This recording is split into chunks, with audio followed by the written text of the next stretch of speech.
Hi friends, നമ്മൾ യാത്രയിലാണിട്ടുള്ളത്. അപ്പോൾ ഇന്നലെ തങ്ങിയ ആ ഒരു അക്ക പിന്നെ ഏട്ടന്മാരുടെ വീട്ടിൽ അവർ കുടുംബത്തിലൊരു പരിപാടി ഉണ്ട്. ഒരു കട ഉദ്ഘാടനമാണ് കേട്ടോ. നമുക്ക് വിശദമായിട്ട് തമിഴ്നാട്ടിലെ കട ഉദ്ഘാടനത്തിനെ പറ്റിയിട്ടൊന്ന് കണ്ടുപോകുന്നാലോ. ഇവിടെ വമ്പം പരിപാടി ആക്കിയിട്ടാട്ടോ എല്ലാം ചെയ്യല്. അടിപൊളി അടിപൊളി. എൻ്റെ ബാക്കിൽ കാണുന്ന ഈ ഒരു കടയുടെ ഉദ്ഘാടനം ഉള്ളത് വിശദമായിട്ട് നമുക്ക് പരിചയപ്പെടാം. കാണിക്കുമെന്ന് പറഞ്ഞാൽ കാണിക്കും.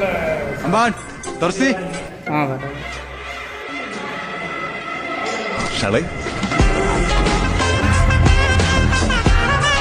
പോണേ ഇവിടേക്ക് പുതിയാപ്പിളായി പോണേ. പോണേ ഷളേ കുട്ടികളും നമ്മൾ അക്കൊക്കെ അടപ്പാടിരിക്കാൻ സാമ്പാറൊക്കെ പൊളി ടേസ്റ്റ് കേട്ടോ. പോണേ നമുക്ക് രസം വന്നിട്ടുണ്ട് കേട്ടോ. രസം കുട്ടികൾ ഒന്ന് പിടിച്ചു നോക്കാൻ പൊളി പൊളി ഒന്നും പറയല്ല. ഇങ്ങനെ ഒരു ടേസ്റ്റുള്ള രസം അതുവരെ കൂട്ടിയിട്ടില്ല കേട്ടോ. തമിഴ്നാട് വെജിറ്റേറിയൻ്റെ ഒരു സ്പെഷ്യൽ ഏരിയ ആണെന്നുള്ള എല്ലാവർക്കും അറിയാലോ. പോണേ